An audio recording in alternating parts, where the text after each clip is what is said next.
ተጨንቀናል ተጨናንቀናል። ዛሬ ብሩኬና ሀይሚ አልመጡም ስትሉ የምትገኙ ሰዎች እያላችሁ የተገኛችሁ ሰዎች አላችሁ። ነገር ግን ደግሞ ለምን ቀሩ በምክንያት ቀሩ የሚለውን ነገር አጣርቼ እየመጥቻለሁ። ተከታተሉኝ። ለሳቁ በጣም ይቅርታ ጠይቃለሁ። በቅድሚያ ሰላም ጤና ይስጥልኝ ውዶቼ፣ ሰላማችሁ ብዝት ትርፍርፍ ይበልልኝ። አይ ደስታ ነው ያሳቀኝ። ባይ ዘ ወይ እንደማትቀየሙኝ አውቃለሁኝ። በጣም የሆነ ነገር የሚያስደስት ነገር ልነግራችሁ ስለሆነ ለዛ ነው የሳቁት። እንዳትቀየሙኝ ውዶቼ፣ እናንተም ትደሰታላችሁ ይሄን ነገር ስትሰሙ ማለት ነው። እንግዲህ ዛሬ ብሩኬና ሀይሚ ያልመጡበት ምክንያት አሁን የደረሰኝ መረጃ ነው። ቡባቲ አዲስ ስልክ እነ ወላቂት ሰላም ገዝተው ልከውለት እና በዛ የተነሳ ደስታውን መቆጣጠር አቅቶት በዛ አጋጣሚ ያው ቪዲዮ ስላልተቀረጠ ነው የቀሩት። ድራማው እንዳለ ነው ይቀጥላል። ነገ እንደሚቀጥል ነው የሰማሁትኝ። ነገር ግን ደግሞ ዛሬ ብሩኬ ከአሙ በላይ ደስታ ስለያዘው ነው። ያው ብሩኬ ከሌለ ያው ሀይሚ ብቻዋን ድራማው ልታንቀሳቅሰው ስለማትችል ያው የድራማው አንደኛው አካል ብሩኬ ስለሆነ ጠንሳሽ ሀሳቡንም ጠንሳሽ አካል እሱ ዋናው ስለሆነ እና ለዛም ነው እንግዲህ ያው እኔ ግን ቡባቲ እንደው ይቅርታ ጋር ማለት ነው ይሄ ስቶሪ ምናምን ነገር እንደዚህ የሆነ ነገር ምናምን የሚለጣጥፉ ሴቶች ናቸው። አንተ በቃ እንደ ሴት ይሄ ስልክ ተላከልኝ ምናምን ማለት ተላከልኝ ነው በቃ ይሄ አመሰግናለሁ የሚል ምልክት አስቀምጦበታል ምናምን ነገር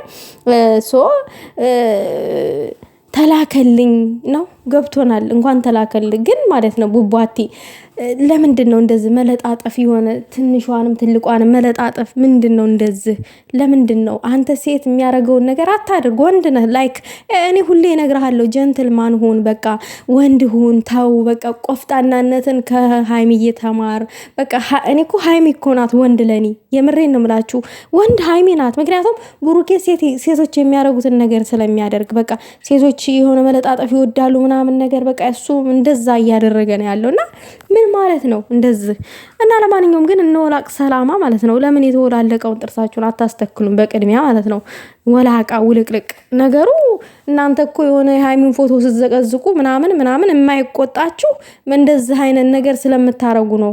እኛ እኮ እንሰማለን፣ ማንሰማው ጉድ የለም። አንቺ በስባሳ በሳምንት አንዴ ፓንት የምትቀይሪ ሁላ እንጂ መዳም ከምድር ከታይ የምታሯሩጥሽ ፈሽን የምፈሽበት ታይም የሌለሽ ሁላ ማለት ነው። መጀመሪያ ለራስሽ የሆነ ነገር አርጊ። ነገሩን ለእናንተ ለምድር ምክር አንበሳ ናችሁ። የእውነት ቡቡቲ ይገባዋል።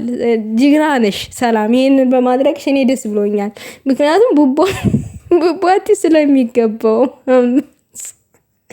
እና በቃ በጣም ጀግና ናችሁ። እኔ አኮርታችሁኛል ማለት ይሄንን ላማቼ በማድረጋችሁ በጣም ደስታ ተሰምቶኛል።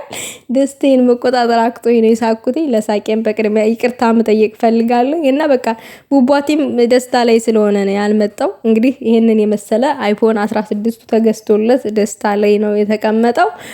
እንደ ትናንትናው ማስቲካ እያኘኩባቸው ቪዲዮ ላይ ከምገኝ ስለዚህ ደስታዬን ላጣጥምና ማስቲካዬንም ላኝክና ልጣልና መጣለው ብሎ ነው ቡባቲ ዛሬ የቀሩት። እንዳትጨናነቁ። ልዕልቷ ንግስታችንም ሰላም ነች፣ በጣም ደህና ናት። ፊልም እያየች ነው ያለችው አሁን ላይ በጣም ራሷን ሪላክስ እያደረገች ነው ያለችው። እንዳትናደዱ። ብሩኬም ደስታውን እያጣጣመ ነው ምናምን ነገር እና እንዳትጨናነቁ ለማለት ፈልጌ ነው። ቡባቲ ግን በቃ ይመችክ ያራዳ ልጅ።